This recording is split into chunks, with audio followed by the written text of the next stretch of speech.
আজও চলে এলাম নতুন একটা রেসিপি নিয়ে। এই দেখুন বন্ধুরা, এই একটা শাক, এই শাকটা যেখানে সেখানে হয় না, এখান শাকটা ভীষণ কমই হয়, এই শাকটা খুঁজে খুঁজে আনতে হয়। এই শাকটা আজ আমি রান্না করব, এই শাকের চচ্চড়ি রান্না করব। এই শাকটার খুব সুস্বাদু স্বাদ খুব সুন্দর, টেস্টি প্রচুর। এই শাকটা এমন কোনো লাগে না, এই শাকটাই শুধু লাগে চিংড়ি মাছ দিলে ভালো, এমনি রান্না করলেও ভালো। চিংড়ি মাছ দিলে ভীষণ স্বাদ লাগে।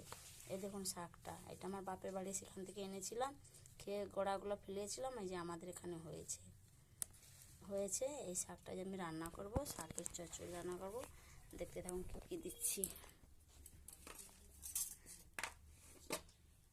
এই শাকটা রান্না করতে একটু 5 ফোড়ন লাগে, আর কিছু লাগে না। এই দিয়ে দিলাম পেঁয়াজ আর 5 ফোড়ন।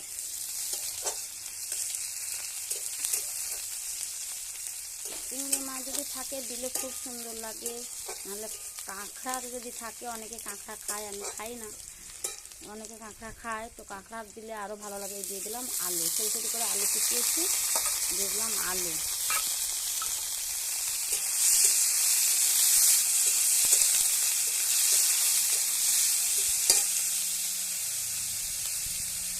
দিলাম এই শাক,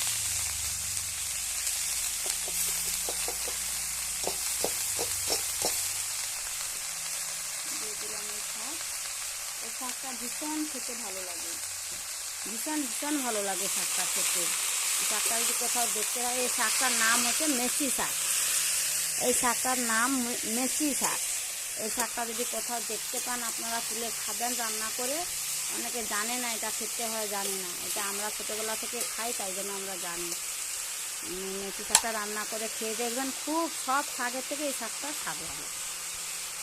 শাকের যত রকম জাতির শাক থাকে, সব থেকে এই শাকটার স্বাদ ভালো। এই শাকটা আমরা ছোটোবেলা থেকে খেয়ে থাকি, এটা খুব সুন্দর শাক। এমনি রান্না করলেও শাকটাকে একটু জল দিতে হয় না, কিছু না। এই নুন দিয়ে দিলাম, এই দিয়ে দিলাম নুন, অল্প নুন দেবো, কেননা শাকটা কম, অল্প নুন দিয়ে দিলাম।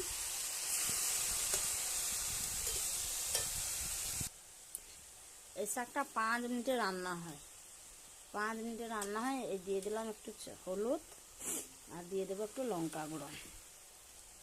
শাকটা 5 মিনিটে রান্না হয়। এই শাকটা ভীষণই সুস্বাদু শাক, সব শাকের থেকে এই শাকটার স্বাদ ভালো। এই দিয়ে দিলাম, 5 মিনিটেই রান্না হবে। দেখুন বন্ধুরা, 5 মিনিটে রান্না হয়ে গেল। এই শাকটা 5 মিনিটটাও লাগেনি, 3-4 মিনিট লেগেছে। শাকটায় জল দিতে হয় না, শাকটা খুব সুন্দর শাক, খেতে এত সুস্বাদু লাগে বলতেই পারবো না। এটা তো আমার ভীষণই ভালো লাগে, আমার বাড়ির সবারই ভালো লাগে, ভীষণ সুস্বাদু লাগে। এই রান্না হয়ে গেছে, 3 থেকে 4 মিনিট লেগেছে শাকটা রান্না করতে। এতে একটু লঙ্কা গুঁড়ো, একটু হলুদ গুঁড়ো, 5 ফোড়ন আর পেঁয়াজ দিয়ে রান্না করেছি। আর চিংড়ি মাছ যদি দাও ভালো লাগবে, কাঁকড়া দিলেও খুব ভালো লাগবে।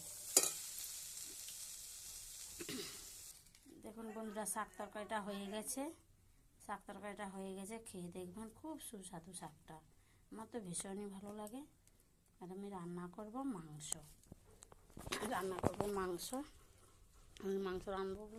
রান্না করব। তেল দিয়ে দিয়েছি, এবার দিলাম একটু চিনি দিয়ে দিলাম।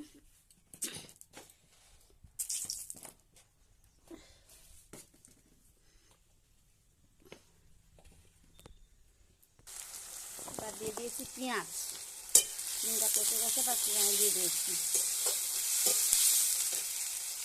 আমি বেটে রেখেছি, আদা রসুনের পেস্ট বেটে রেখেছি, এইটা আবার দিয়ে দেব।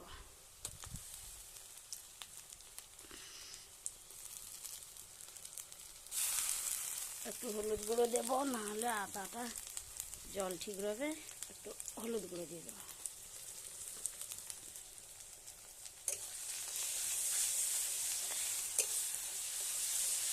হলুদ গুঁড়ো দিলে আদাটা ঠিক যাবে না। আমি দিয়ে দিয়েছি একটুখানি জল, এবার দিয়ে দেবো হলুদ গুঁড়ো। দিয়ে দিলাম হলুদ গুঁড়ো, আগে 1 চামচ দিয়েছিলাম, এখন 1 চামচ দিয়ে দিলাম। দেবো লঙ্কা গুঁড়ো,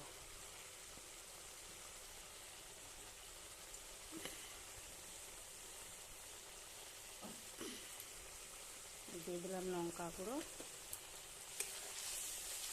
তেল ছাড়তে শুরু করলে তবেই দেবো মাংস।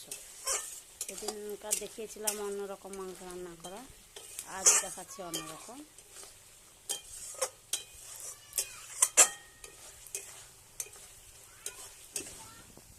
বন্ধুরা কেমন হয়েছে কালারটা।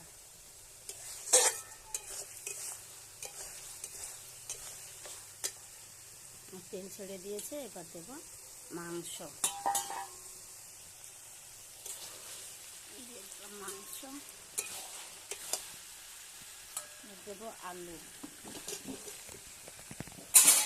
দিয়ে এবার কষাতে থাকবো। দেখুন বন্ধুরা কষা হয়ে গেছে, আর একটু বাকি আছে। দেখুন কেমন হয়েছে। দেখো খুব